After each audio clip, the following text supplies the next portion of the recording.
Or I threw my back out at Target trying on a pair of pants. 2 days on a heating pad. 2 days on a heating pad. I got to get those weights back. Well, I'm so glad y'all are here. We're happy to be here. Yeah. So, tell me the name of your podcast. Middle-aged Mamas. Middle-aged Mamas. Yeah. So tell me how that started. It started because you know how there's always a book about going through puberty and, preparing kids for their periods, preparing the boys for everything they're going to expect. Well, there's nothing for middle age. You were just kind of figuring it out and being surprised. Now we're starting to hear more and more things. Everybody wants to talk about perimenopause and menopause. But when we first started, nothing was being told. The gray pubes, the chin hair, the dry vaginas, all of that was not prevalent. So we wanted to get together and talk about it. Called up my sister-in-law and one of my best girlfriends who has amazing stories always. And we got the ball rolling and it's been on ever since. Yeah. That's awesome. Yeah. It is such a white space. You're right. Yeah. No one talks about that. I love talking about that, but it's obviously not the topic of every episode I have. Right. Yeah. But I just love being able to talk about stuff nobody talks about. Even I felt that way about pregnancy. Yeah. Yeah. Ooh, Right?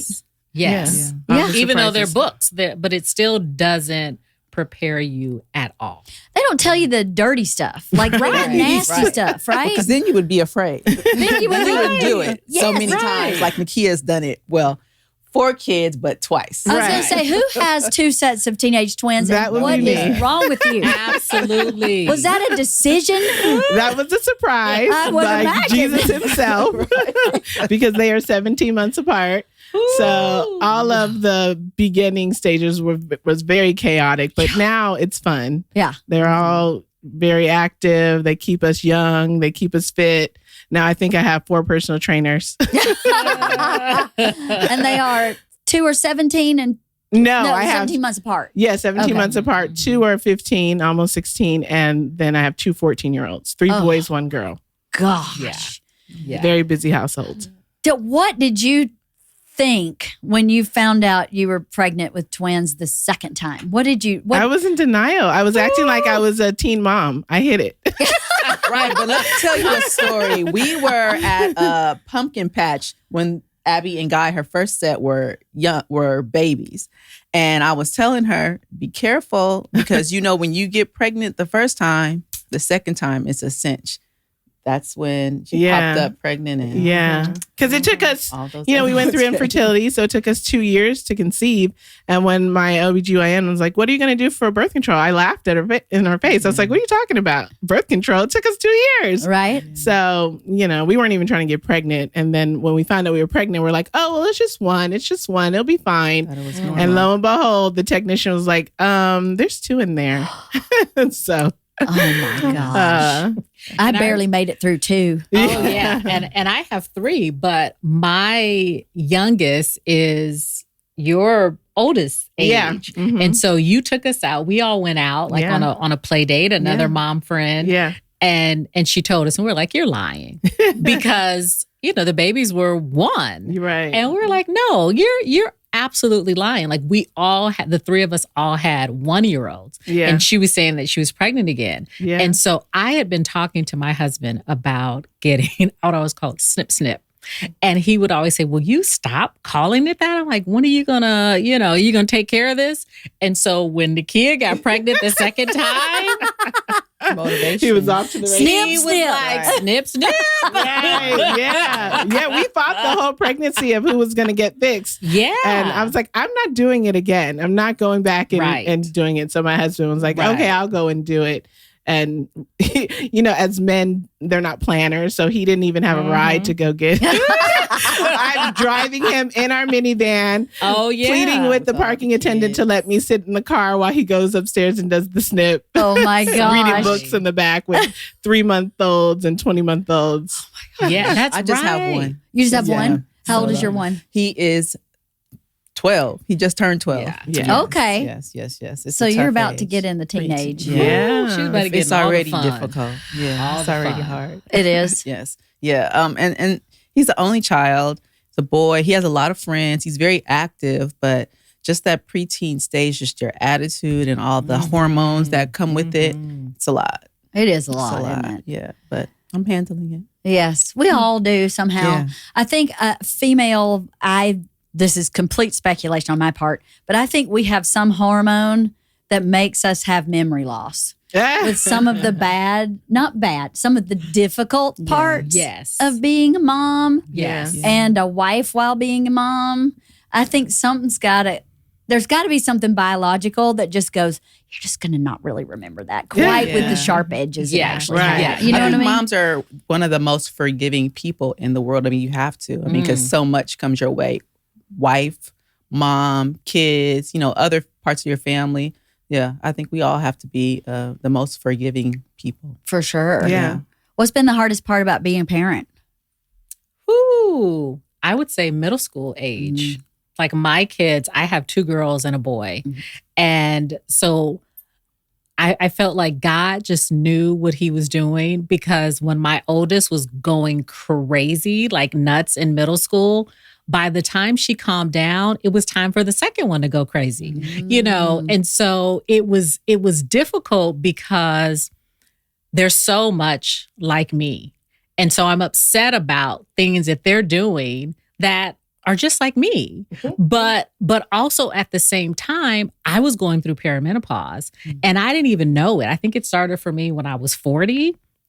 So they would be having their stuff and I was having mine too. And I would say, developmentally, you're right on time. Like everything that you're doing, this is, I would tell my husband, like, no, this is all right on time. This is what they're supposed to be doing. But then I would say to them, like, you going through some stuff, but so am I. Yeah. And I'm going to win. Right? I'm going to win this fight. But that was a difficult stage. Yeah. Just seeing the girls just struggling and not understanding. I would say, like, keep track of your cycle so you can understand that when you're feeling a little off, that you're not crazy. And one of them was like, no, I am crazy. I was like, okay, you can have it. Maybe a little bit. Like, yes, just a little bit. But I wanted them to understand and kind of know how to track it so that they didn't think that they were crazy, but it feels like it. And I felt like I was going crazy too. I was at my doctor's office crying like, I'm crazy. Isn't that awful? Yeah. That It's an awful feeling.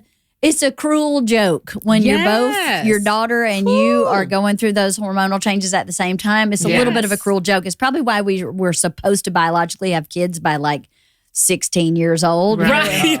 That you're supposed to biologically. that's that's when you're the most fertile, because then they're through all their stuff and then you have time to go through your stuff. Right. But I didn't have my kids till I was almost 34 and almost 36. So by the time they're in hormonal, I was in perimenopause too. Yeah. And just a storm. it's a storm. It takes so much. I was just saying this to someone the other day. It takes so much maturity on your part to wrangle those emotions you logically know are not that they're not real, but they're more extreme than logic really would allow. Right? There's so much maturity to go, I understand that I'm crying and that I don't know why I'm crying and that this is hormonal. Yeah. And my high schooler is doing the same thing. So mine goes on the back burner as much as I can. It's really hard. It takes so much self-discipline, right? You're right.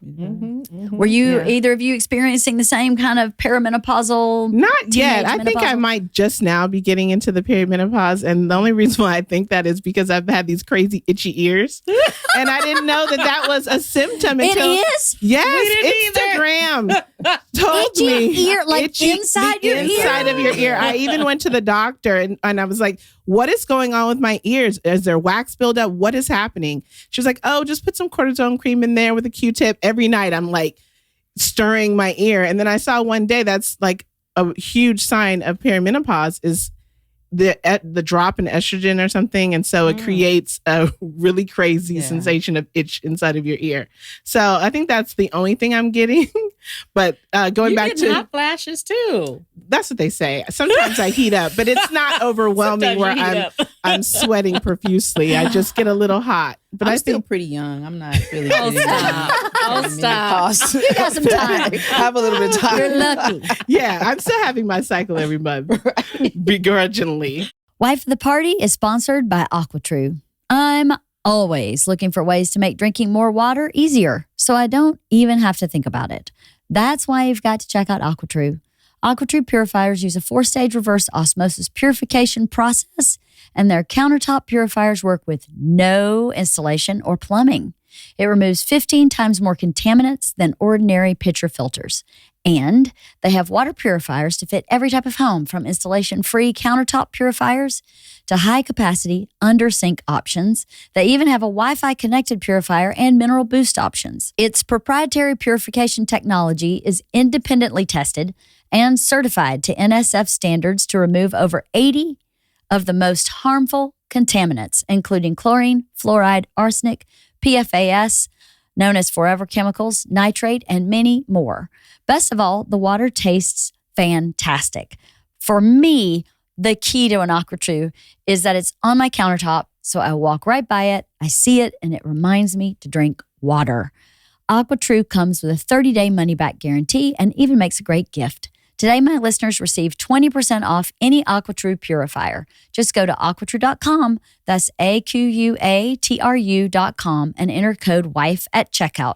That's 20% off any AquaTrue water purifier when you go to aquatrue.com and use code WIFE. This show is sponsored by BetterHelp. Well, since it's Thanksgiving, I think, and gratitude is one of my big main things. I think the person I'm most grateful for, actually, it's so funny, I had therapy this morning, is my therapist. Her name is Jackie. This month is all about gratitude. And along with the person I just shouted out, there's another person we don't get to thank enough, ourselves. It's sometimes hard to remind ourselves that we are trying our best to make sense of everything. And in this crazy world, that isn't easy. Here's a reminder to send some thanks to the people in your life, including yourself. So, as you know, I've been in therapy a long time. And just this morning, I had therapy and I was wondering, what's my purpose in therapy? I always kind of take a moment to reevaluate why I'm there, what my goals are. And it was nice to reflect on how the purpose of therapy has changed for me throughout my life. In the beginning, I had some real problems I was trying to solve. And today, I'm just kind of trying to maximize my output, my input, my give, and kind of how I process the world. So if you're thinking of starting therapy, give BetterHelp a try. It's entirely online, designed to be convenient, flexible, and suited to your schedule. Just fill out a brief questionnaire to get matched with a licensed therapist and switch therapists anytime for no additional charge. Let the gratitude flow with BetterHelp. Visit BetterHelp.com/wife today to get 10% off your first month. That's BetterHelp, HELP.com/wife. I started asking questions probably, let's see, how long have I had my podcast now? When I first started podcasting, I had some friends that were a little bit older than me. Mm-hmm. And I had one friend who had just gone through menopause. And so I did an episode about menopause my first year. I don't even know how many. Halston, how many years have I done this podcast? 6 years? Yep, 6 years. Okay, so it was probably the first year. And they had such completely different experiences of menopause that I was like, wait a minute. Like, how do you even prepare? Yeah. How do you, I felt so, not afraid, but like rattled. Mm-hmm. Like, what's coming?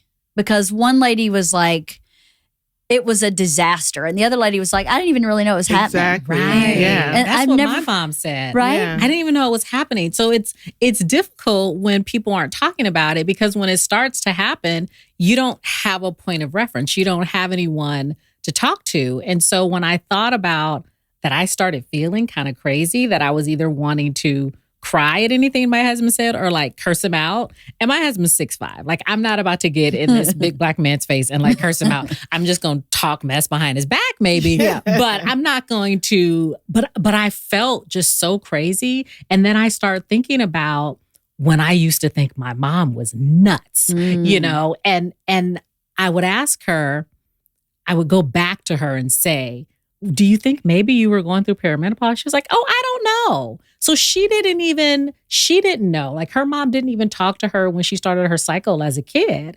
And so for her to start going through perimenopause and then menopause, she was like, oh, just one day I just didn't have a period anymore. But the buildup, like I've been going through perimenopause for 11 years. Like it is real. It's so real. Yeah. And I don't think my mom's generation even really knew what was happening because I didn't know. I was just crying in my doctor's office like, hey, I checked the box about mood swings. What can we do about that? Right. You know, and so, but people weren't talking about it. So I am so happy that they are now because it was scary. Well, this to me poses a bigger question, right? When I'm thinking about, I don't know how old you guys are. I'm 54. So I'm a Gen Xer, if we want to label our generations, right? I love it. I saw it. So I've been pondering this thought, right? The baby boomers who went through so many revolutions in this country, right? So many huge transformations from as simple as like the divorce rate doubling, you know, from their generation before. Right. And my parents or our parents having a higher divorce rate. So our generation being latchkey kids, our generation having to take care of themselves. Just that one issue. Yeah. Not to mention, you know, the issue of race, the issue of women's rights, the sexual revolution, so much going on for our parents Right. when they were young that I don't think they had a lot of room for like reflecting on what was going on inside. They were trying to get from A to B. Yeah. And hold on, if you're coming with me, let's go from A to B, you know?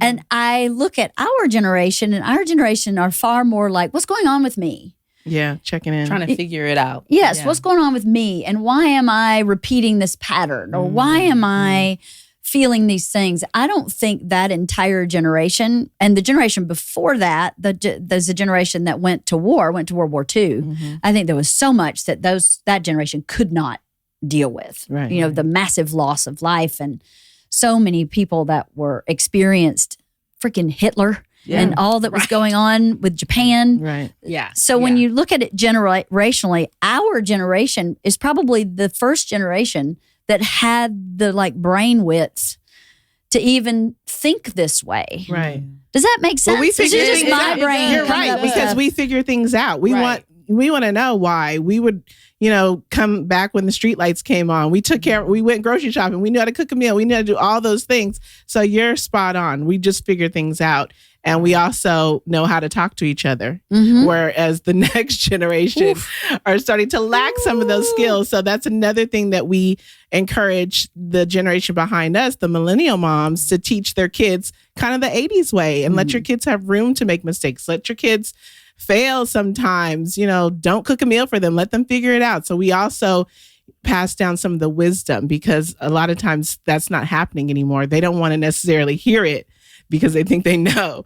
So we're bringing that back, the other generation talking to the next generation, kind of like the aunties. Yes. Yeah. I have a question though. No, you go ahead. No, I was going to say, I think that's why mental health is such a big deal now too, because we are the figuring it out age, and just trying to get ourselves together and I guess get those generational curses and things off of us, and feeling better emotionally to help us physically. So I think that's a good part of our generation as well. I think it's amazing. I love our generation. Me too. One of my favorite things to do, not just on my podcast, but in life, is I love to devil's advocate things, because I feel like I learn more if I try to be my own brain's opposing thought. Does that make sense? Yes. Instead of just saying, well, my thought is this and that is it. Yeah. My thought is this, and what's the opposite of that? So I've been thinking about this a lot lately. I don't know if you can tell, but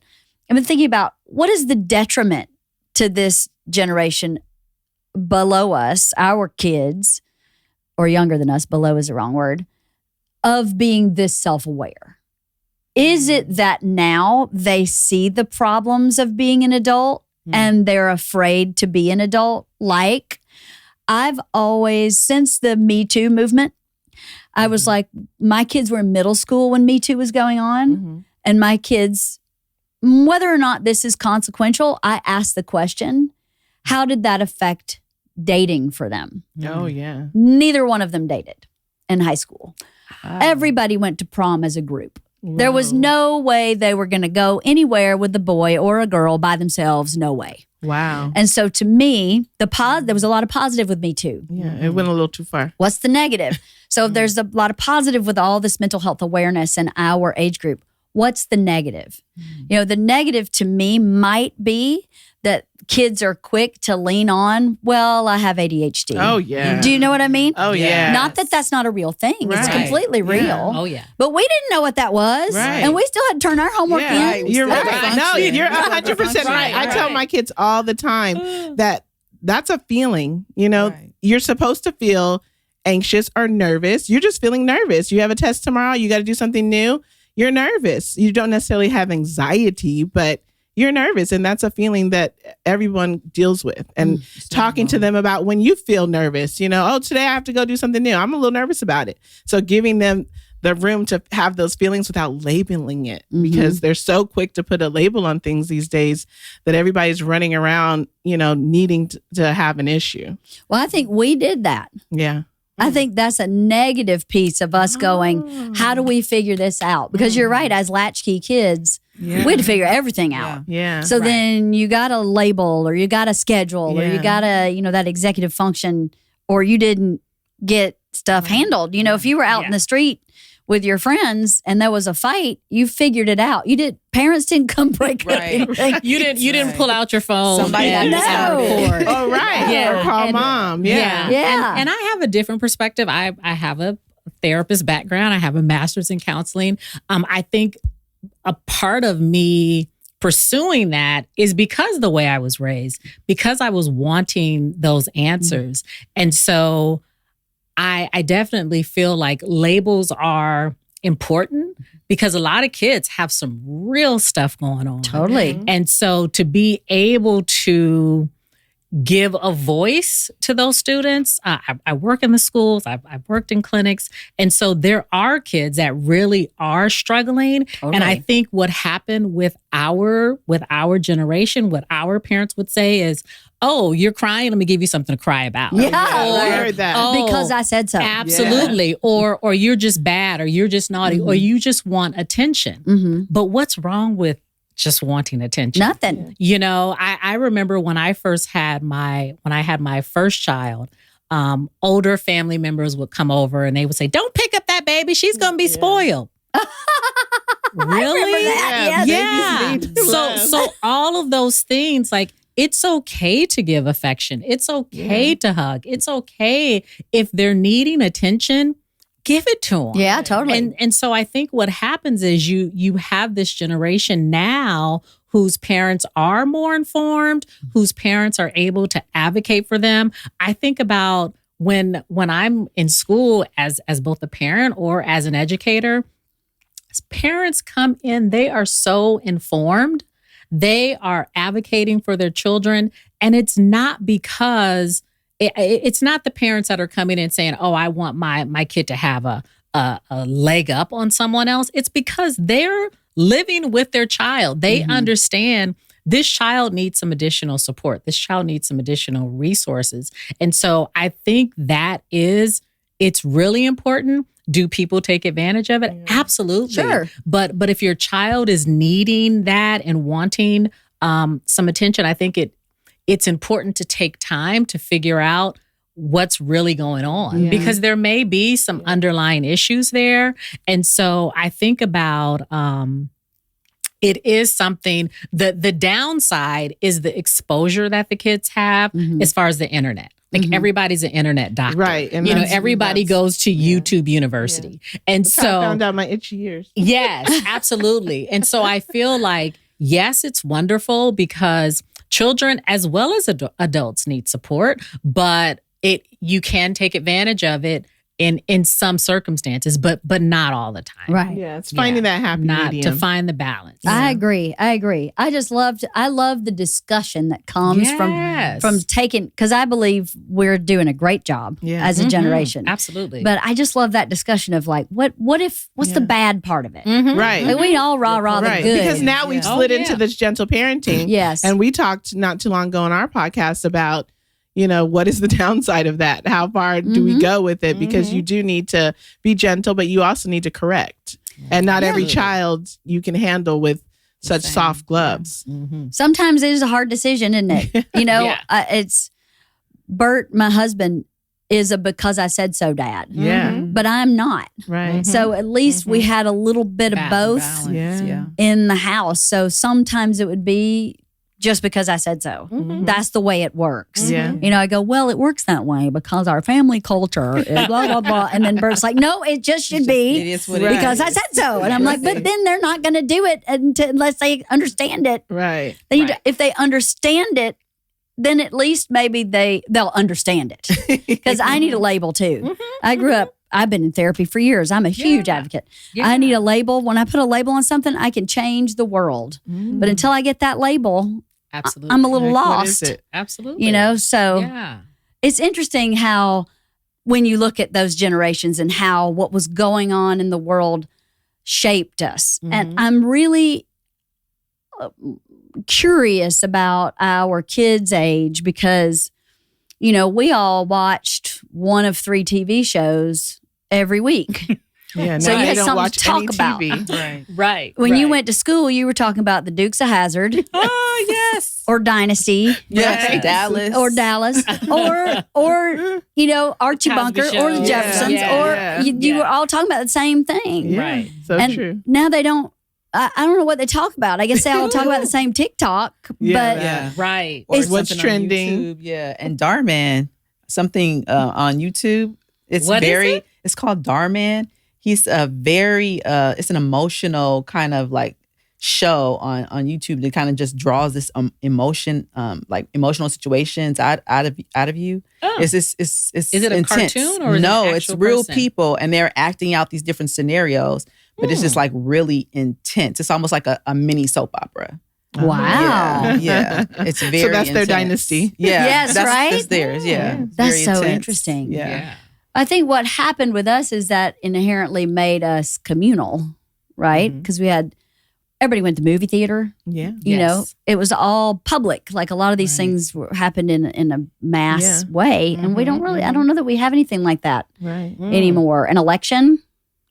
Mm-hmm. And an election has become so kind of like entertainment focused in some ways where I'm like, this is I just can't wait for it to be done. where we I can just move want to on. do my civic duty. Right. Some of it is Simple. very funny. Some of it is very funny. And I love like SNL. Well, their take on it is hilarious. Yes. And it's able to show something in a light that calms us all down, Yeah, I laughter think, is because it's pretty scary. Like, Yeah. you just don't know what's going to happen. Right. But to be able to laugh about it, Yeah.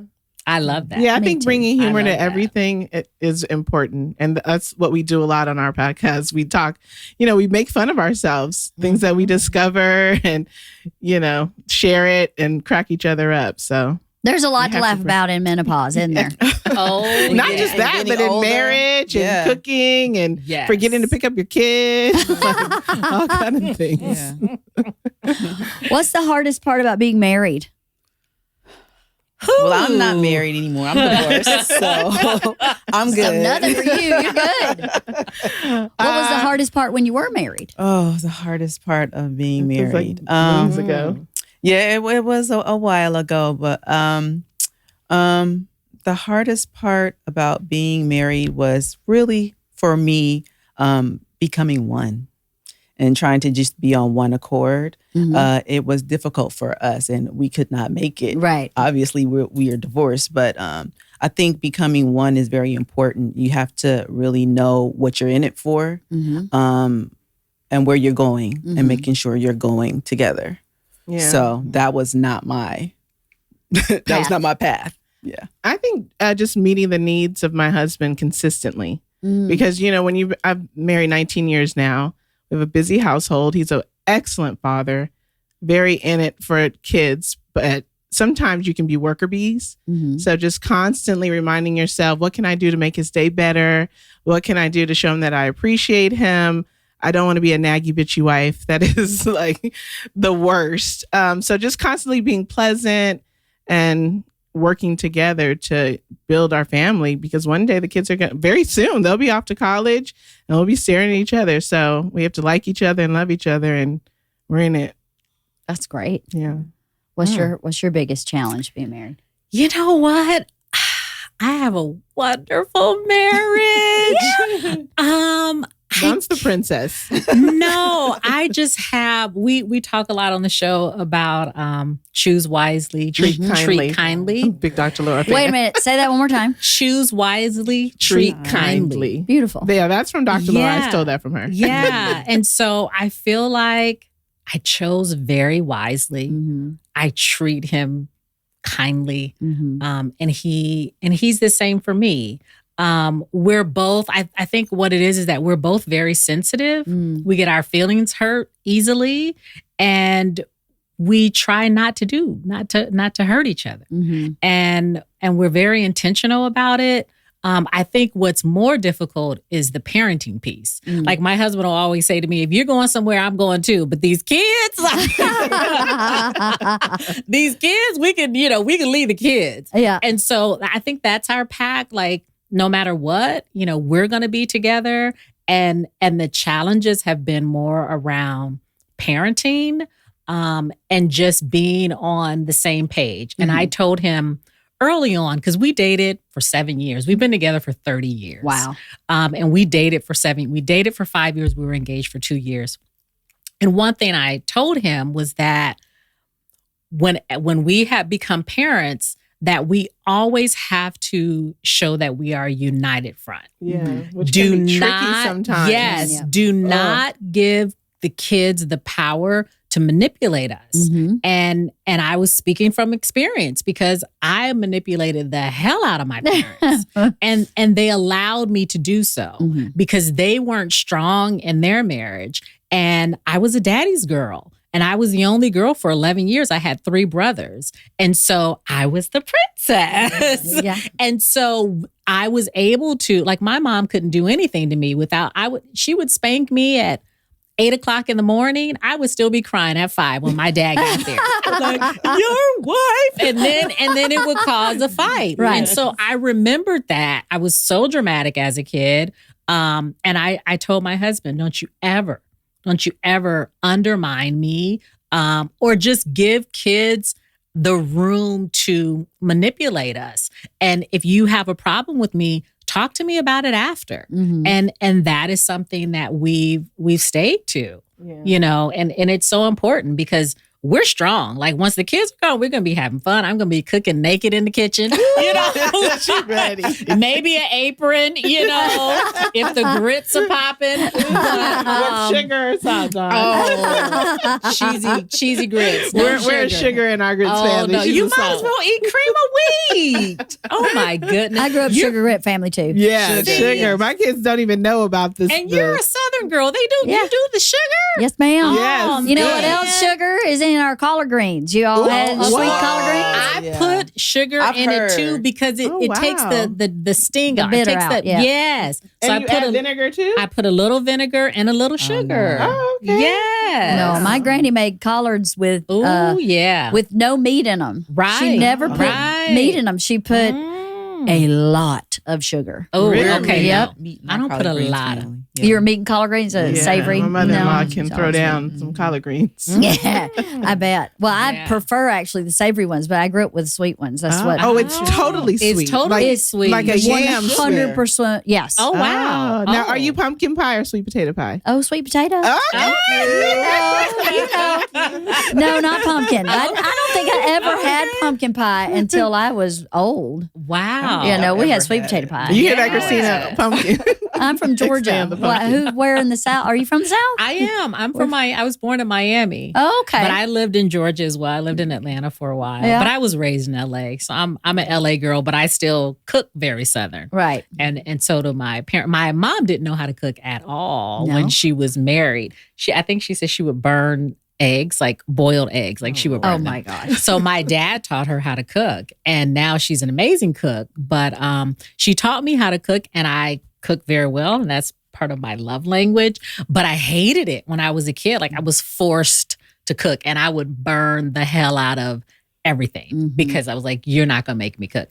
I would burn. I would. Yeah. I mean, I probably had ADHD as well. So I was doing like a million other things, and I would forget. But I would burn the stuff, and then I would hide the burnt pot in the cabinet, like way in the back. And once I burned some oatmeal, and I took the burnt ball of oatmeal and I threw it behind the stove. I don't even know how I got it back there.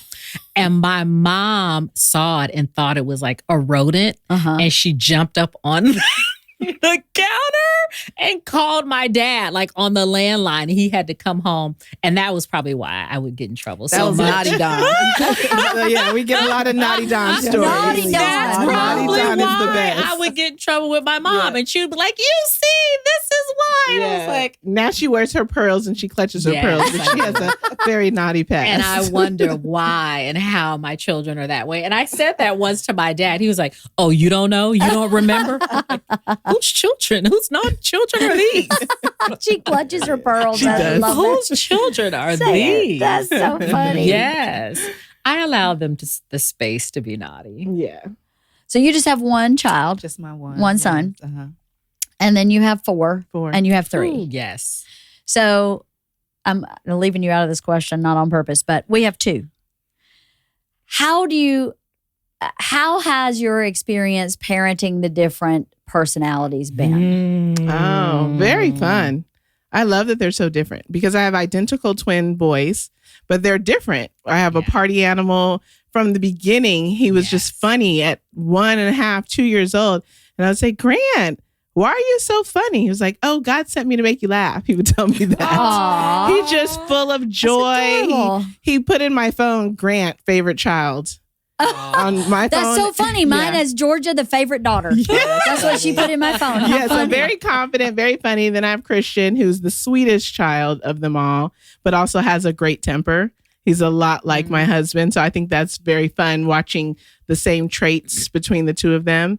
Then my daughter, the only girl, she's very girly, very strong, she's just incredible. She's a fun child to be around.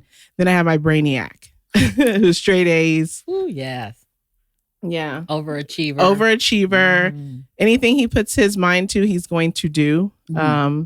And so it's fun to parent them all. But any challenges with those 4 different personality types? Because I had some. I mean, obviously, I love both my girls equally, but I had different challenges with each child because Georgia is just like her dad, and Isla is just like her mom. Everyone listening thinks it's the opposite, but actually, it's the internal wiring, right? Yes. That they're the same.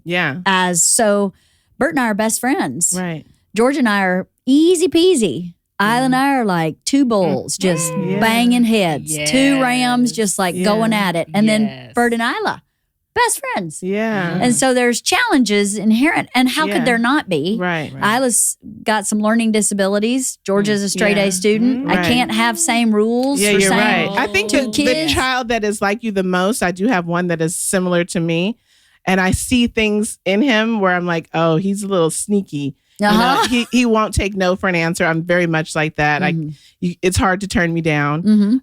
So I try to, my husband will laugh and he's like, you're basically arguing with yourself because we'll get into it and neither one of us will win because neither one of us will back down. I was saying, Bert said Isla and I are like 2 dogs barking in a mirror. Yeah, it's very true. Oh, Very good. true. And then I have 2 young ones that are very alpha. And so they physically have fought. And I'm like, what are you doing? They will be in a punch, drag out fight. And then 5 seconds later outside playing basketball. And my husband's like, oh, just let them. They're fine. And I'm like, they're punching each other in the face. So that's challenging because I have never seen males go at it like that. But they are fine. But it's normal. I guess. I mean, I think it is normal. Yeah, that it is. they For fight, they siblings, wrestle, they It is. they grapple, they. But it's only Well, those that's two. all. The other one, never. Is that the two- Brainiac is a never? Yeah, he will. Yeah, he's not letting anybody punch him in the face. But the other two will be in a loud, rumbling fight. This show is sponsored by Shopify. When you think about companies with healthy sales like Chubby's or Gymshark or Magic Spoon or Skims, sure, you think about a great product, an attractive brand, and marketing that lifts a heavy load. But an often overlooked secret actually is the businesses behind the business, making selling and for shoppers buying simple. For millions of businesses, that business is Shopify. Nobody does selling better than Shopify, home of the #1 checkout on the planet. And the not so secret with Shop Pay that boosts conversions up to 50%, meaning way less carts going abandoned and way more sales going. So if you're into growing your business, your commerce platform better be ready to sell wherever your customers are scrolling or strolling. On the web, in your store, in their feed, and everywhere in between. We love Shopify here because I'm not super savvy on a computer, but Shopify makes looking at the back of my house at the numbers of sales super user-friendly and easy. I love Shopify. Upgrade your business and get the same checkout Birdie Boy Productions uses. Sign up for your $1 per month trial period at shopify.com/wife, all lowercase. Go to shopify.com/wife to upgrade your selling today. Shopify.com/wife. Do you have any challenges like that? I have so many challenges. You do? Yes, because with the three, they have three completely different personalities. And my girl's the same. I have one that's an overachiever, perfectionist, and I have another one who is cool and calm and but also with You hungry? do you need a bite?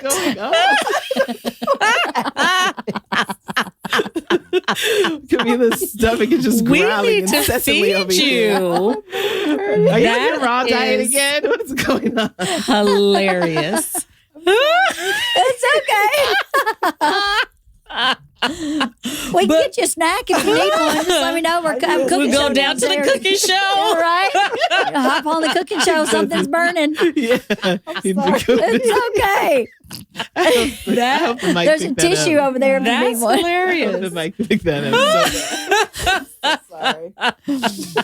But yes, and I've shared before about challenges that I have with my girls. It's my middle child. Yeah. And the thing about it is, when you talked about sometimes we forget, as moms, she was the sweetest baby.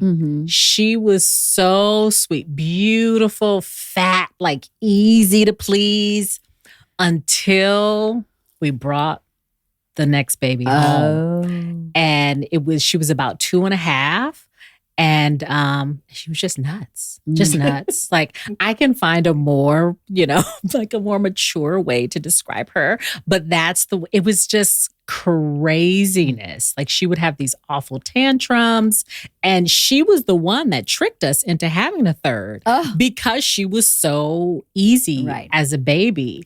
And I mean, we're certainly happy. We got our son and he's great. But I totally believe in like sibling positions and like their personalities. And she's your stereotypical middle child. And so because my girls' personalities were so different, what was more of a struggle than my relationship with them was their relationship with each other.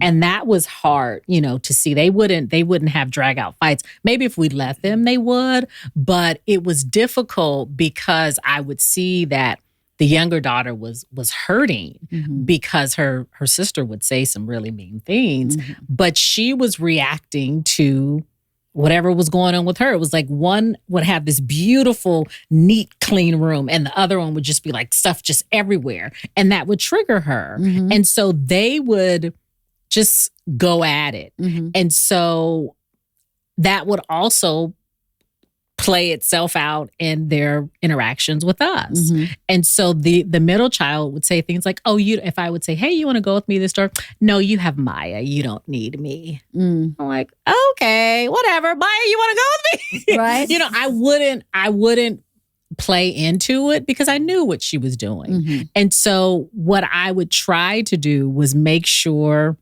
we would go on dates, separate dates, so that I would have time. Yeah, to give them that time because it's so difficult having these different personalities. And even my oldest daughter and my son were really close because she was like the mom. Yeah. She was 6 when he was born and he was this beautiful little baby and so sweet. And so that is challenging, having the different personalities. Now my kids are much older. My oldest is 21. She's a senior in college. She's my best girlfriend now, but she was crazy too. She That's went where through. Dawn escapes. Yeah, I'm going to see her. Yes. She goes and barges in her apartment. I'm going to visit her. She has her own place this year. Nice. And we go and do fancy stuff. We go and have massages at the Ritz. We go to brunch. Now she gets to have mimosas with me. I love it. So, but my middle daughter, it's amazing how God works. And I think you said that. My daughter's taking a gap year. We had talked about this on Christina's show, whether or not she was going to do it. Because I was like, you must think you're Malia Obama. Like, what are we doing here? Yep. So we gave in. She took her gap year and she's wanting to try out some different things. So she signed up with an agency to be a one-on-one for children on the spectrum. Out of all the schools in the Valley, they place her at my school. No. Yeah. Out of all the at schools 18 years old, in found a great the Valley, gig. she is at my school. Wow. So now she is my coworker. Isn't that right? That is how God works. Yeah, Exactly. she's my colleague. I love it. Yeah, the kid that I could not wait to get out of my house with her and her cat. Now we are colleagues. I love it. And it's so wonderful to have this opportunity to have a different relationship with her, and at first we were going to carpool and it was like back to being driving her to school and waiting in the car for her to come out. And I was like, we don't have to do this. No. You can take your car. I'll take my car. I don't have to be stressed out if you're going to be late to work. That's your gig. We're completely different. I don't even tell people. I've only told a few people that she's my daughter. And so it's wonderful to have this opportunity to see each other in a different light. To let her find her way. Yeah, it's really sweet. It's really sweet. It's amazing. I don't have a middle, but what you're describing is my older and younger daughters. Almost exactly. Yeah. But when my older daughter went to college, Bert was still touring a lot. So my younger daughter and I, who had spent our lives two dogs barking in a mirror, Bert called us roommates. So we really bonded over the 2 years that it was just the two of us at home.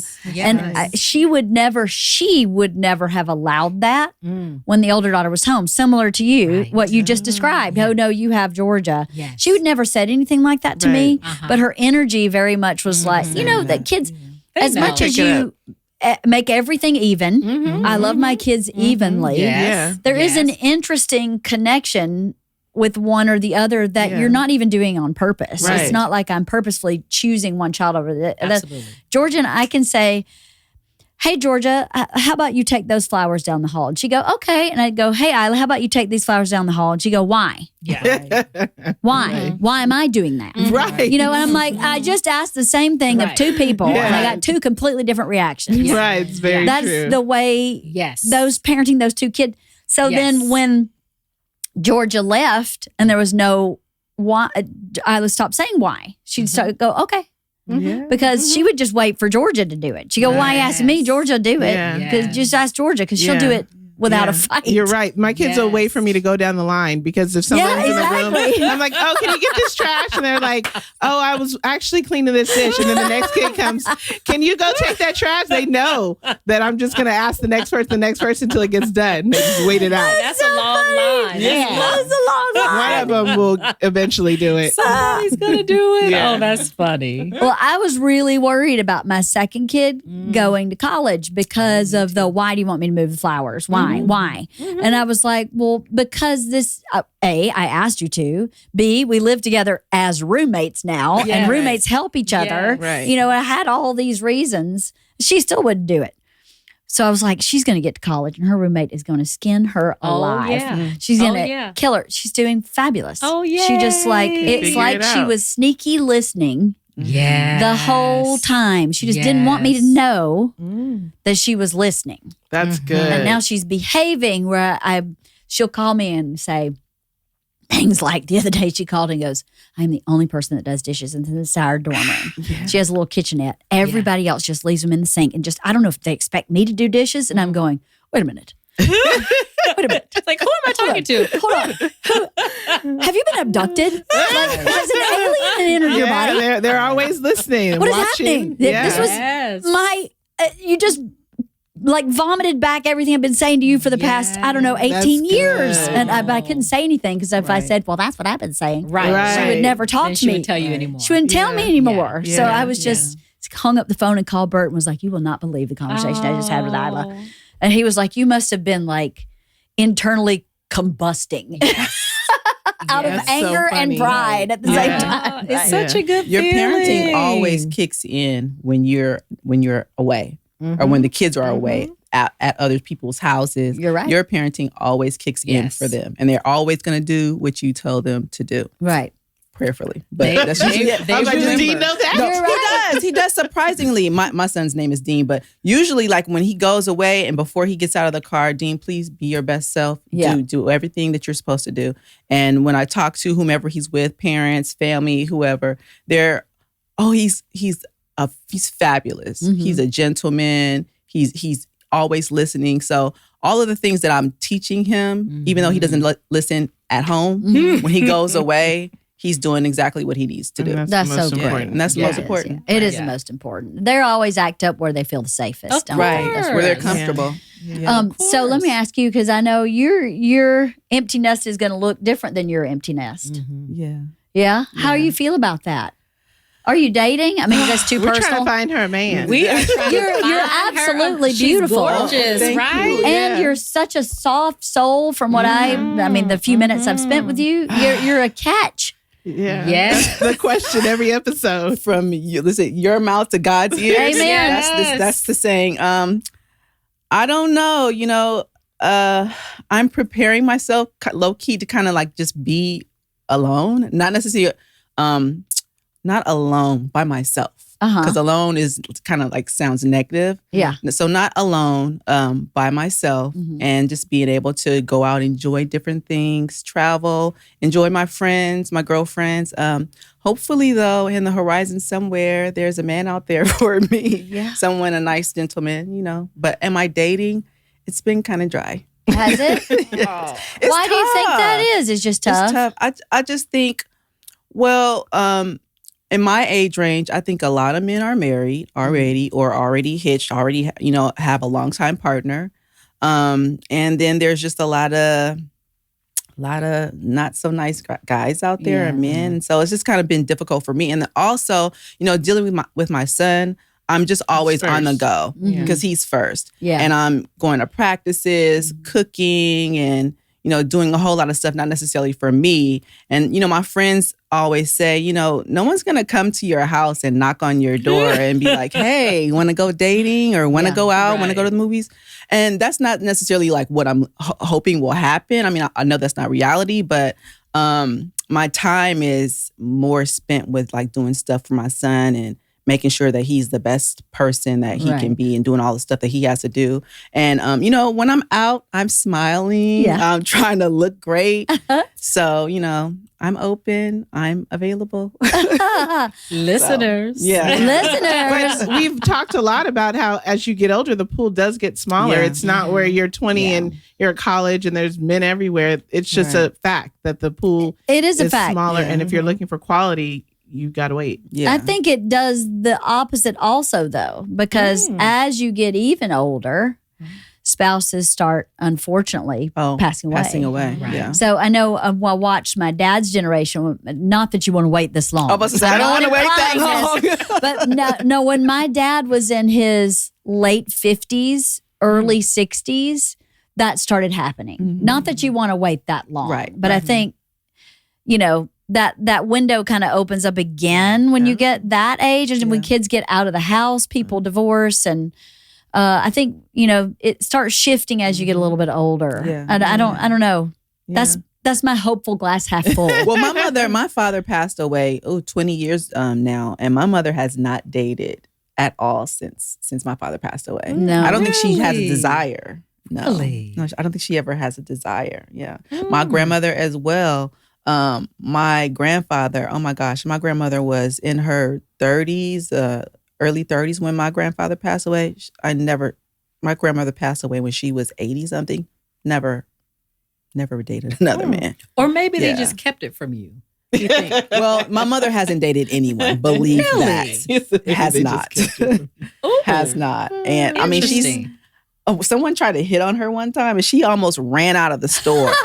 I was like, Mom, it's okay for someone to be nice to you, say, nice things, but no, I don't think she wants to. And my grandmother definitely never did. She had 10, 11 kids and she never. She was tired. Okay. She didn't have time.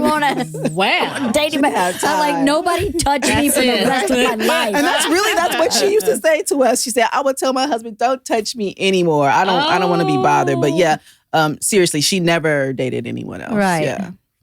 Yeah. Plenty of people are single their whole lives and are good. Plenty of people I know don't have kids and are super happy. To each his own. And sometimes your path is, like you brought up, the Lord a lot. I believe that the Lord has a plan. Absolutely. And if you just walk that plan, you're supposed to be, you're doing the right thing all the time. Absolutely. So you're taking good care of your son, sounds like. And this time is gone. Goes by He'll be so fast. gone. Yeah. So how much longer till you're empty nester? My baby is 15. Okay. So, we have 3 more years. Yeah. We have sophomores. And you've got 4 more years. Yeah. Okay. Yeah. You got a time. If they leave. Is she 18?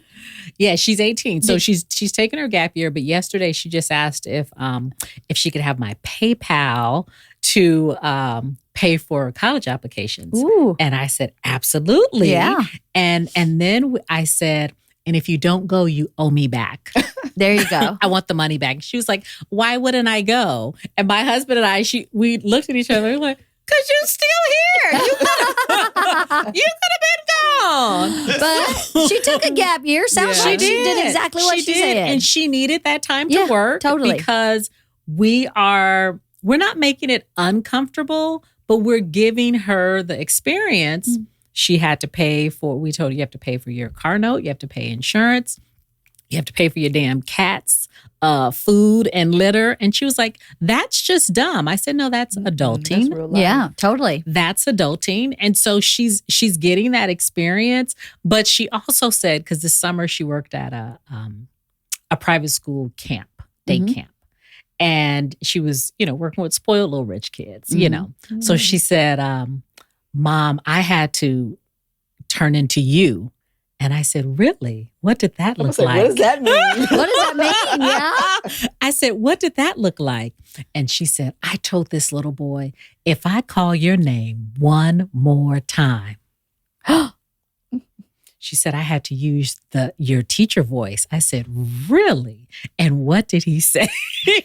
So again, they're listening. And she would come to work with me and she would see how I dealt with the kids. She'd say, or I just give them that mama look. Like I wouldn't even have to say. And so she's saying, I see now why you had to do certain things. Yeah. Because she said, I see kids who weren't disciplined. I see kids who didn't have any structure in the home. So just getting to this place where they're recognizing the importance of parenting and setting boundaries and discipline, that it's important that we love them, but otherwise, we're going to just have some, heathens in the street. Totally. Totally. Yeah. I mean, it's so important. It's sweet. It's sweet to see. It's amazing. Yeah. That she took a gap year and she, in that gap year, used it wisely, sounds like. She used it very wisely. That's the purpose of it. Not everybody's meant to graduate high school and go straight to college. Right. They're not, especially kids that grew up in the pandemic. Right. Oh, yeah. It's 2 years of arrested development. Right. And that was her. So true. That was her. It's 2 years of arrested development. So she Yes. took 1 year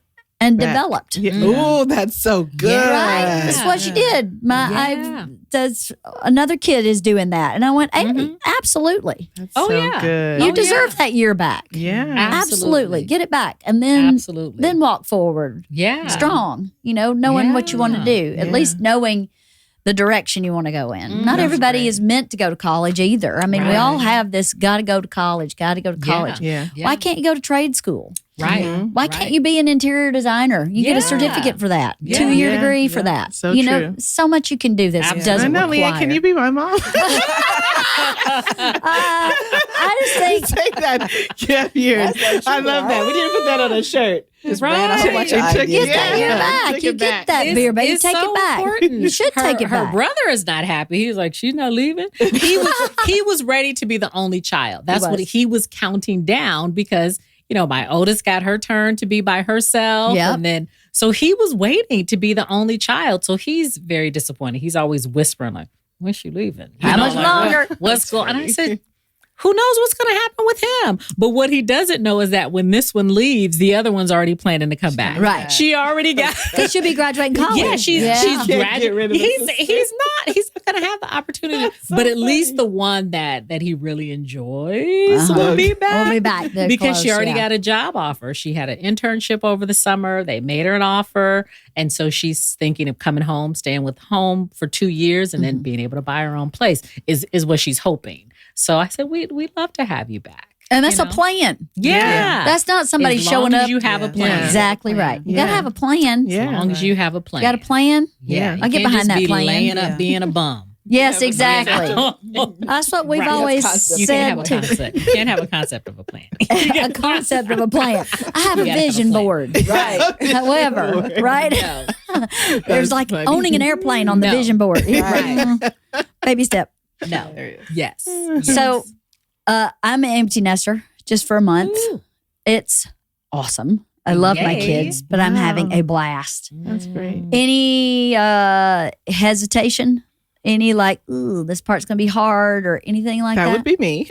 That would be you? Really? Yes, I'm going to have to prepare because back to your original question, which was what's difficult about being a parent, it was juggling and figuring out the right moves to make, when to work, when not to work. I really wanted to raise my kids myself.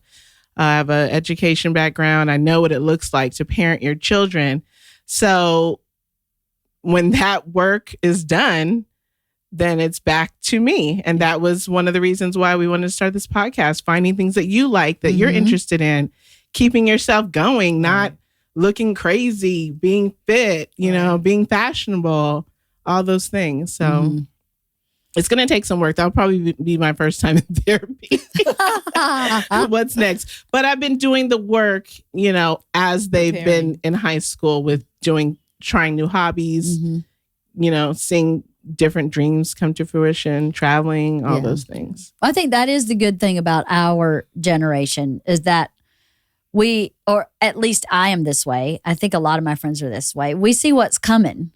We're planners. Yes. Yeah. You go, oh, I see. Yeah. I got 2 years to figure this out. Yeah. So I better start figuring it out now. Yeah. And then when it's here, I'm ready. I feel like a lot of my friends are in that mindset. Yeah. And it's a healthier mindset because then you can transition easily. It's almost like hitting the brakes on the car instead of just slamming into the car in front of you, you know? Yeah. You're like, okay, it's coming. Yeah. What's that look like? But I also got tired of hearing those stories of I lost myself. Where did you go? Yes, right? I'm still myself. I just Same. need to activate those muscles that I've had while raising children. So I still have ideas. I still, I'm relatively young enough to try something new. Totally.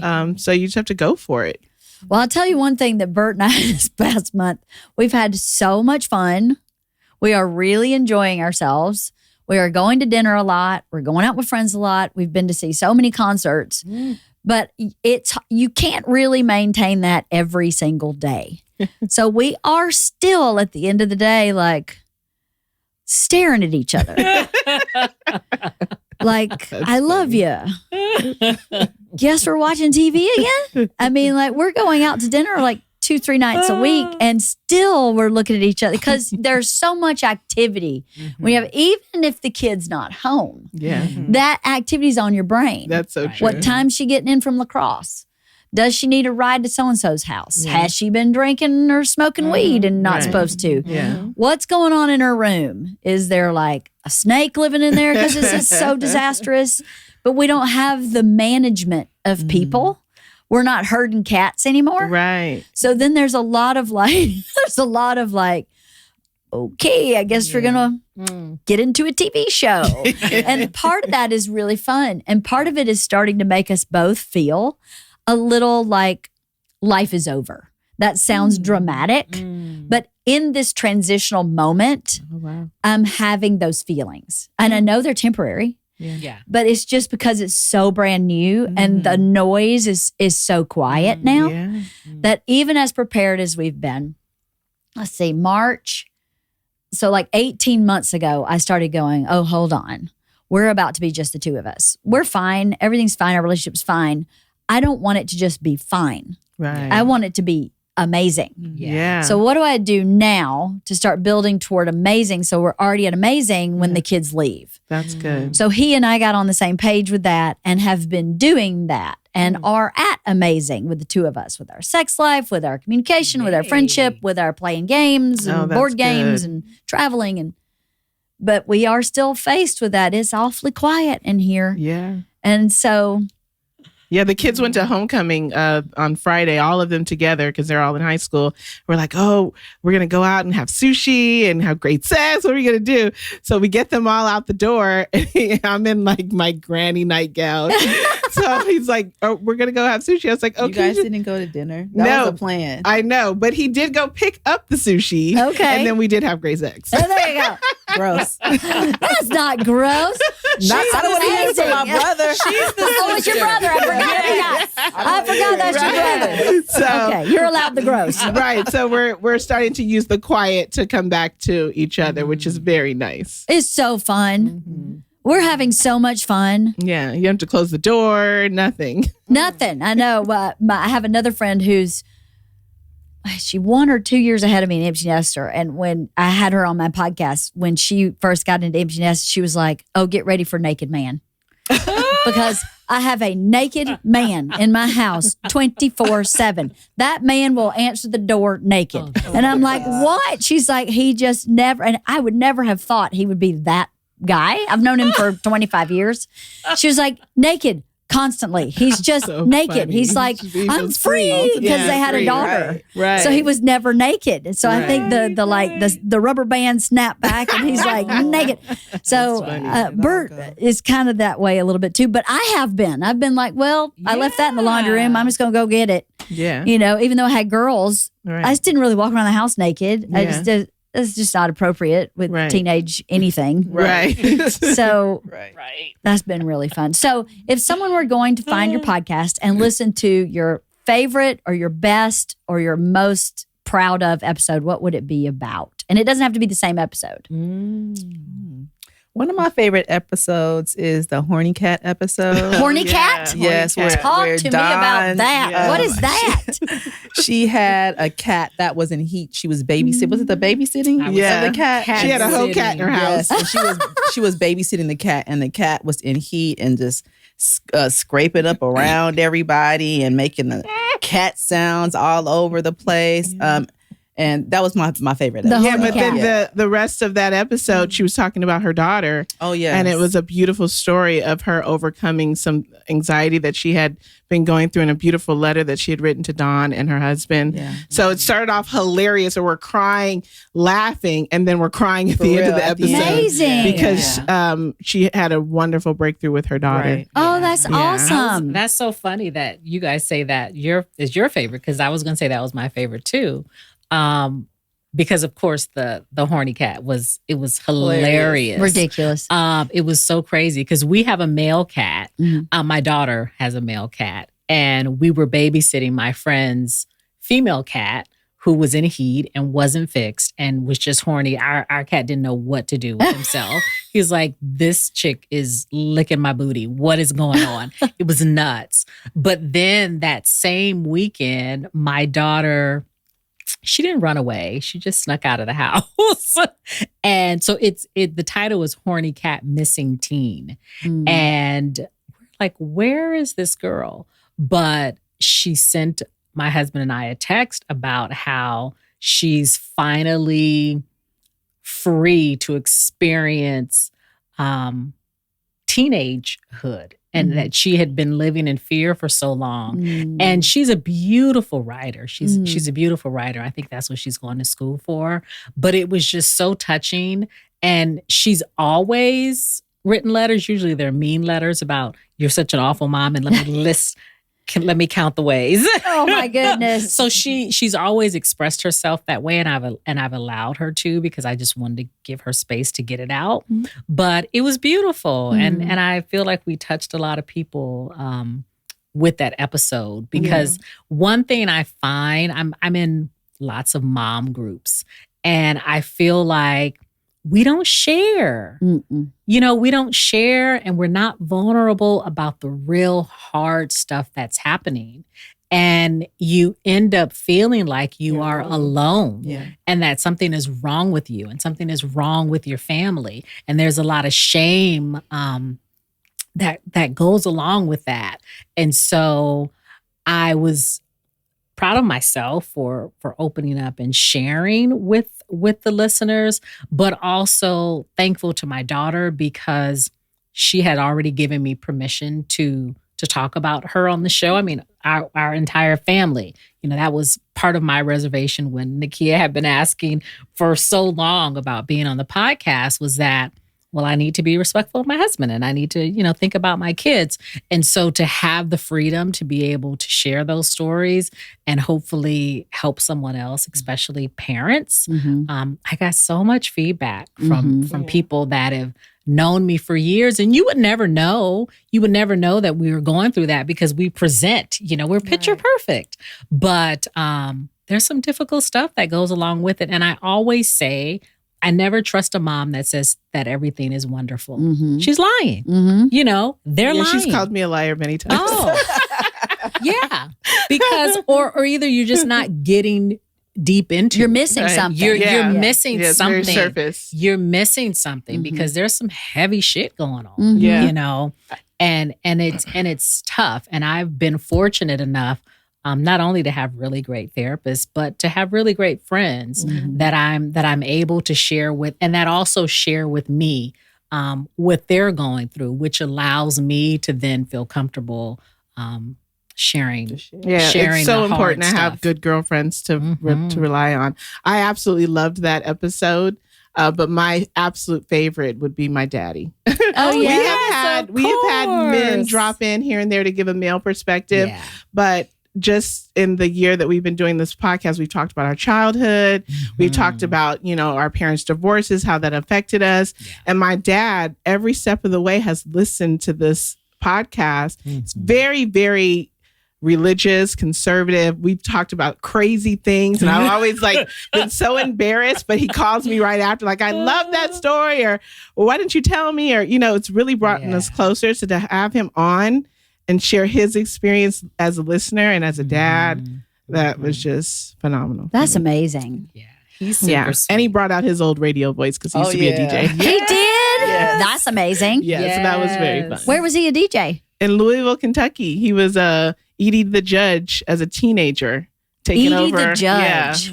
taking over the airways. He was very popular at the time. That's amazing. Yeah, so brought us very all cool. out to California and made his way. Now he's a TD at a popular show, so he's really great. That's great. Yeah. Well, I love what you had to say. I think the beautiful part about podcasting is I think it gave real people a platform to talk about real things, right? Yeah. What you're talking about, middle age, is a real thing. And let's hope everybody gets to experience middle age, because Yeah. if you live to be old, Right. Yeah. you have to go through it. Right. Yeah. And this transitional moment, it is best, I think, experienced in a shared way, right? And to be of service, right? I'm such a civic-minded, of service person. And sometimes the best way to be of service is to share of yourself. Yes. Right. Because when you open yourself up, it just allows other people the opportunity to heal, to understand themselves better, to understand their neighbor better, to understand the opposite politician better, to understand fill in the blank, right? Yeah. Yeah. I think it's wonderful you guys started this podcast. I love that it's middle-age focused. Sounds like you talk about horny cats and other things, which makes it even that much more entertaining and amazing. What are some topics you haven't talked about yet that you want to? Do you guys talk about money? Because you That's should. a good one. That's Because a good one. That's on our middle-age, list. That we should talk about Yeah. money. Yeah, we have a guest coming up to talk about financial planning and things like that. Really? Okay. Yeah, but that's a good one. You know- preparing a nest egg, that's important. Yes. Ooh. And, Yeah, is you there know, money for college? And Right. talk about where you screwed up with money. Yes. So many people feel like they're off in a ditch with money, but they're actually not as Yeah. much as they think, Or have bounced back. or have Yeah. bounced back, or Right. digging yourself out seems insurmountable. But if you hear someone's story where they dug themselves out, or a financial planner who says, oh, if you do this one simple thing, Right. it changes everything. I had actually our business manager came on years ago, probably 6 years ago now. And he was like, one of the easiest things you can do if you're going to get a credit card anyway is get a credit card with rewards points. And this is what that means. Travel. And so many listeners didn't even know that existed. Yeah. And so that one simple conversation, Yeah. which I thought was obvious to everybody, never sign up for something without rewards. You know, you Right. even have You get that you got a Ralph's Yeah. card. You get rewards for that. Costco. But some people don't know that. They Very haven't. true. They don't grow up in that family culture. Or they don't push the button to get the cash back bonus points. Easy. Ignore those emails all day, every day. Right. Yes. Yeah. Or that's just not something their family talked about openly, was money. Right. And so I That's good. would request an episode of Middle Age about money. Okay. And That's a good one. do one about money. I think I'm one of those wives that try to avoid the conversation with my husband about budgets, and I take care of all of the finances. My husband doesn't really know what's going on. His money is direct deposited into the account. And so there's some freedom in that, but also there's some ignorance in that on his part, because he doesn't know what things cost. And he'll always say, oh, you're nickel and diamond at Target. I'm like, no, that's just what things cost. Yeah. But when it's time, when he'll say, oh, we need to create a budget, I am that wife that has those secret packages that, Right? that are being And delivered. social media doesn't help with the daggone Yes. Target Hell, hauls, man. Amazon Yes. So I never want to Guilty. talk about it, but I don't. I've been on and off an at-home mom and working and employed for other people, but I never want to be one of those wives that don't know what's going on. Yeah. I want to know what's going on, and I trust my husband. I know that we're not going to end up in the poorhouse. I always think of like Bernie Madoff and like his wife who had no idea, and then she had to like sell her panties. Yeah. Yeah, totally. So She just let everything. oh yeah, they came and took everything. And so I never want to be in a situation like that where I'm totally ignorant about what's going on. But I'm also from that era. Like my mom didn't talk to me about perimenopause, but she certainly talked to me about having my secret stash. Yeah. Yeah. So I always and I talk to my kids about it too. Like make sure you have your own money. Like don't depend on daddy's great and wonderful, but always make sure you're able to have a career that you can take care of yourself and that you don't have to depend on anyone. And if you want to be able to stay home with your kids for a while, make sure that's an option when you're thinking about the choices that you're making. But make sure you're able to provide for yourself is a conversation that I have with my daughters for sure. Yeah. And to be smart with their money. Yeah. So here's something, my listeners have heard me talk about this a million times. Here's something that Bert and I have always done, which I think is kind of cool. And I don't really know how we came up with it, but it's really cool. We have something called the Summit. So the two of us have a summit meeting. And we lay our weapons down at the door. This is all like a business meeting about our marriage, our kids, our in-laws, our family, our money, our vacationing, our cars, our car payment, or all the stuff you don't want to talk about. Yeah. And a lot of the dream stuff that you need to make happen. Okay. And we just sit down and talk about all of it. Like I have an agenda. Like here's the agenda. He's not an agenda kind of guy. I'll make the agenda just like the CEO of a company and the president of a company having a business meeting. Wow. Because your relationship is a partnership. Yes. So it should be treated like a partnership, just like a business. So we've been doing that for so long. I don't even remember when it started. But it's been one of the most amazing experiences because, it's hard to talk about money when you're having trouble with money. It's hard to talk about sex when you're having trouble with sex. Yeah. It's easy to talk about, here he comes. I just got blood work. Perfect. All right. Talk about. At our age, how great is great blood work? Yeah, that's a good dream. I feel like I posted a viral Instagram clip. I'm like, I want to call people. My liver enzymes are healthy. I thought I'd share. Good job. I hope you guys are having a good time. I'm like, Ruth, I was more shocked than you are. Good job, babe. Love you. That's great. He looks like he just came back from a serious workout. He did. Okay. He just finished working out. He has a trainer. He just worked out with his trainer, and then he had a telemedicine appointment where he did all his blood work. He came to bring some summit. And he is a mess with that blood work. He is a mess. He is a wreck. It is like all he can think about. He can't handle it till he gets good blood work. Yeah. And that was perfect timing because you're talking about the summit. Right. Yeah. I'm sure you talk about We health, During the summit. and taking care of yourself. Talk about everything. I'm gonna do that that's Sunday. very How often do you do it? brave. It's probably really, really once a year. Okay. Okay. But if something big's going on or we're like in some big thing we'll do it again. But it's Okay. usually like once a year. Yeah, and it's he can usually handle right once a around year. November, January, Okay. End of the somewhere year, in there. Beginning. Okay. Yeah. Yeah, so that you That's kinda, very brave. I guess it is brave. I never thought of it as being brave. Yeah. I thought of it as being very pragmatic. Yeah. Like I was talking about earlier, I think our generation goes, Plan. what's coming down Yeah. the pipe? Let's get ahead of what's coming down the pipe. And Yeah. so I think for me, I was like, you push off those hard conversations. Yeah. Who wants to have them? Right. Yeah. Right. Nobody. Yeah. So if you create this space where we know we don't have to have the hard conversations as they come up Right. unless it's absolutely necessary. Yeah. You can have them in that one time. You have a nice dinner, have one glass of wine so you don't get drunk, start fighting about the summit.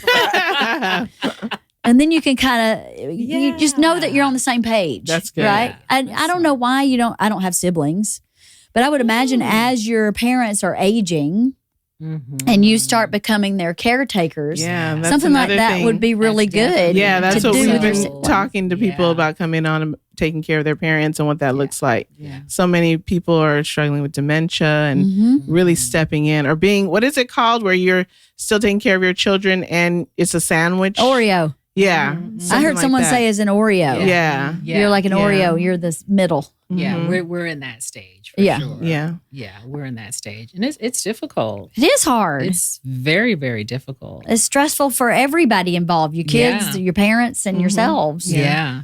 And It's tricky because you wonder, I know my husband and I always say, how did these people raise us?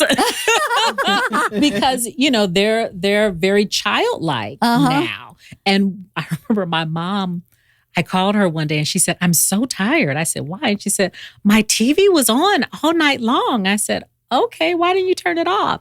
And she said, I couldn't find the remote. I think it fell behind my bed. And I said, well, and she said, and it was just loud. And I said, well, why didn't you get up and push the power button? She hadn't even thought about it. Yeah. She hadn't even thought that you can turn the TV off because she dropped the remote. So the TV was on all night long, just blaring. And she was up. And I was like, how did this woman raise me? But those are the things that are happening, and it's kind of scary. And so whenever I start doing something, similar to my mom, he'll say, "Oh, okay, Nene," because my mom's name is Naomi, and she doesn't want the kids calling her grandma or anything, so we call her Nene. And whenever my husband is doing something similar to his dad, I'm like, "Okay, Frank," because you see it, see it happening. You do. It's happening. The other day, I had on a pair of glasses, and I'm looking all over for my glasses. And then I find the second pair and I try to put them on. Yes. On top of the glasses that I was already wearing. Yeah. And my husband's like, okay, Nene. That's so funny. Yeah. I'm like, damn, I'm getting old. I know. I can't go from one room to the other and remember what I was doing. Oh, yeah. It's the weirdest thing. It makes you feel so not yourself, doesn't it? All these shifts in middle age. You go, who am I? Yeah. I remember feeling feelings that I just don't feel. Like being possessive over a friendship where I'm like, Yeah, where'd that come from? I'm not like that. Yeah. Like I'm not Yeah. that way at all. What's happening? It makes you really feel like, who am I? It's strange. I checked the door today about 3 times because I couldn't remember if I locked it. And I was like, I just walked away. What are you doing, Nakeya? Yes. Or I threw my back out at Target trying on a pair of pants. It's like, for 2 days. And I remember the moment because there were some skinny, like, faux leather things. And I got it off my foot. And I was like, oh, wait, my back. I was like, 2 days on a heating pad. 2 days on a heating pad. I got to get those weights back, lifting weights again. Take care of those bones. You got to take care of those bones. You got to start lifting weights. That's for sure. I know my in-laws are all of a sudden are less strong. I don't know why. It happened like that. Like they're doing good still, but like all of a sudden, boom, we're like, oh wow, they can't really like get up as easily, even out of a chair as they used to be able to. As this generation who plans ahead, start working out now. Yeah. Strength training. Yep. 3 days a week. We were just talking about Yeah, we had a trainer on telling us what to do, what vitamins to take, how to get ready. Y'all are killing it. To move our bodies. Yeah. So do you love your podcast? Do you love it? I do. I enjoy it. I enjoy the guests that we have on. They're really great. We've learned a lot about a lot of people, some interesting things, and just getting to know these ladies more. Yeah. Yeah, it's fun to do. Do you love it? Yeah. You do. It's a family environment. My nephew comes over, which turns into Sunday dinner, which we hadn't been doing that in years, but now every other week he's there eating dinner with us. I was like, this is really good for him to be around us consistently because we don't live right next door to each other. Right. So it's a consistent routine that the kids look forward to. All my kids know how to set up the studio because we're in this, foundational stage where it's at our house. Yeah. My husband's editing. It's a family affair. Love it. So yeah, we're just waiting to get to the next step. That's awesome. Do you love it? I do. And I'm proud of myself because There she goes. She's gonna say she's shy. I'm shy. You are? It's untrue. Dawn. I don't Do you believe believe that? you. No, Yeah. I do not believe you. I'm clutching my pearls now. I do not believe you, Dawn. Because I'm shy. Because it I would have think She's that sticking to she's the the shy story. one. Yeah, no, She's sticking to the story. it takes a lot of work. It takes a lot of work. And you remember, like in the beginning, I would have to. In the beginning, you came with the fire. The very No. first episode had us screaming and laughing about your pubes in the seat. Oh, About my your pubes in the sink? She called it the gray seat pubes. where her In the pubes seat. were. Yes. Not in the front, but in the seat. In the seat. But the preparation. Wait, how do you know you have gray pubes in the seat? Because my husband told me. Oh, okay. I didn't know that was coming. He likes to explore.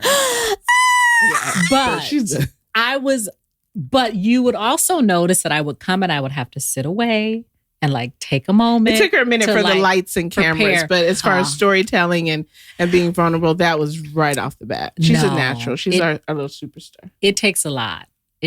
I think I'm an introvert. See, I am.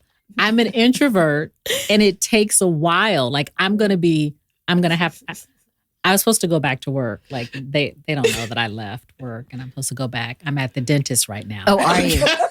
You got some serious I'm at the dentist. tooth pain happening. I'm thank having you for a temporary crown. I'm having the permanent put on right now. Oh, gotcha. And so really blow up. So much and so I'm not gonna be able to go back to work and have to like deal with people. I'm gonna need to take some time to recover from all of this. Are you serious? I am. I would never have thought you hide it very well. Yeah, and I do. Like ever since I was a kid, I would dread. I was like that kid that would dread answering a question. If I would always wait.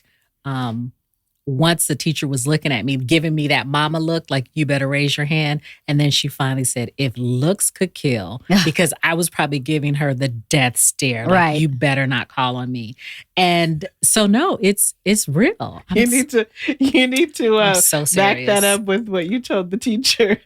Oh. So another issue for our listeners, they know that Nakeya has a difficult time with what? Pronouncing words. You particularly my name. No, not that. I'm talking about when you went to the dermatologist. That's what I'm talking about. Oh, okay. That teacher. So I had this teacher, he would always mispronounce my name. Wait, I thought your name was Dawn. My name is Dawn. But I call her Dawn sometimes, like the guy Dawn. Dawn. Like she Dawn. does all these weird things. She calls me Don, like D-O-N, or Dawn. She makes some How really interesting. Really how are you supposed to say it? Dawn. Dawn. Just Did like I say it right? Yes. Dawn. Sounded like Yawn, you did. fawn, Dawn. Yeah, Dawn. Dawn. It's real simple. Mm-hmm. But my mom would tell me that if someone mispronounced my name, to tell them the proper way to say it, and then after that, you can just ignore them. Yeah. Because clearly they're not talking to you. Right. So I was very arrogant. I was this name snob. And there was this teacher who mispronounced my name. His name was Mr. Henry. And I had eczema as a kid. I'm actually having a breakout right here. You see that? Mm-hmm. And so so I went to the dermatologist like for the first time in 5th grade. And this guy had awful skin. Awful. So I picked up a business card, and when I got to school late, I said, Mr. Henry, I raised my hand.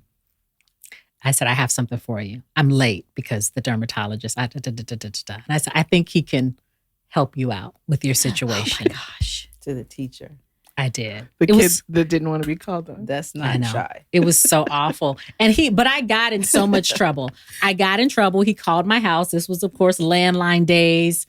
And the way that I sound now, I sounded that way at 10 as well. Mm-hmm. And so I acted like I was my mom because she had a very high-pitched voice. And so he called. I knew he was calling because I'm going to call your mom. I said, okay. He called my mom. And I pretended as though I was my mom. And he's telling me everything that I did. And I said, no, she didn't. Oh, my goodness. Naughty Dawn. Oh, my gosh. No way. Next thing you know, squeaky voice mom, Oh, no. in the background. Who's on the phone? So I hung up on Mr. Henry. Oh, my gosh. And then I unplugged the phone. Yes. So hours went by. The phone hadn't rang. My mom is like, how come mom and dad's like, no, nobody's calling? I said, oh, let me check. I said, oh, my goodness, the phone was unplugged. I plugged it in. Do you know Mr. Henry's ass called my house at 6 o'clock in the morning? Oh, my gosh. And my mom sends my dad in there. He's like, your mama sent me in here. You know I'm going to have to spank you. I said, like a for real spanking, or are we going to like fake, like you hit the bed? And he's like, no, you really did it this time. You're going to get a for real spanking. So I did, but he did mispronounce my name quite often. And I think I was getting him back, but also helping him out as well. Right. With the craters on his face. Wow. Yes. Meanwhile, I'm starting to have a hot flash. You are having a hot the flash. light. I saw that. It's the light. I saw right? that, and she tries to say she's not. I'm always having hot flashes. I will soak Do a you see me bed. wet? I Not see really. it. Oh, It okay. started on your I'm upper glistening. lip, and that You're glistening. See, Oh, yeah. Miss, I'm I too see young for that. I'm not ready yet. Can you help? Well, if you are skipping work, we should get you back to work anyway. But I have enjoyed this conversation so much. Thank you so much, LeeAnn. Thank you for are coming. So great. Thank you. Well, y'all are great. I We can't wait to appreciate listen to your having you. podcast. I hadn't had time to listen to it before you came. Yes, please do. But I did read up on you. So I Okay. knew who you were and what you've been doing. I Okay. love what you're doing. Keep thank you. doing Thank it. you. We will. We Thank drop you. every Tuesday, available everywhere and on YouTube. And we'll keep bringing the fire. And we'll have someone talk about money very soon. Right. Talk about money. Yes. Talk about money. Talk about taking care of your, Yes. well, you probably already have to talk about taking care of your parents. Ooh, Yeah. we need to talk Um, about it more. Yeah, talk about sex. Yeah. Yes. Right? Yeah. All that Thank you good so stuff. much for having Yes, us. yes. Thank you guys. I so appreciate much. it. Come back Lovely. again, would you? Yes. Yeah, I would love We that. This was fun. I would love that. Yeah.